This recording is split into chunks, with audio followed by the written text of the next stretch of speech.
Hi! Summer recipe ragi கூழ் எப்படி செய்யலான்னு பார்க்கலாமா? அதுக்கு ஒரு பவுல்ல 1 கப் அளவுக்கு ராகி மாவு ஆட் பண்ணிக்கோங்க. இது கூட நீங்க ரைஸ் வாட்டர் இல்ல நார்மல் வாட்டர் ஆட் பண்ணி நல்லா லம்ப்ஸ் விடாம, கை விடாம கலரி விட்டுட்டே இருங்க. லம்ப்ஸ் சுத்தமா இருக்கக்கூடாது. இப்போ இத 8 ஹார்ஸ் க்ளோஸ் பண்ணி அப்படியே ஓரமா வச்சுருங்க.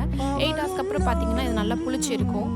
இப்போ ஒரு அகலமான பாத்திரத்தில தண்ணி ஆட் பண்ணிட்டு, தண்ணி கொதிச்சதுக்கப்புறம் அரிசி போட்டுட்டு, அரிசி நல்லா வெந்ததுக்கு அப்புறமா நம்ம எடுத்து வச்சிருந்த ராகி மாவு ஆட் பண்ணி நல்லா கை விடாம மிக்ஸ் பண்ணி விட்டுட்டே இருங்க. ஒரு 30 மினிட்ஸ் மிக்ஸ் பண்ணதுக்கப்புறம் இந்த மாதிரி கையில் தொட்டு பார்த்தோன்னா ராகி மாவு ஒட்டாமல் இருக்கணும். இதுதான் கரெக்ட் கன்சிஸ்டன்சி. ராகி நல்லா வெந்திருக்கு அப்படிங்கிறதுக்காக.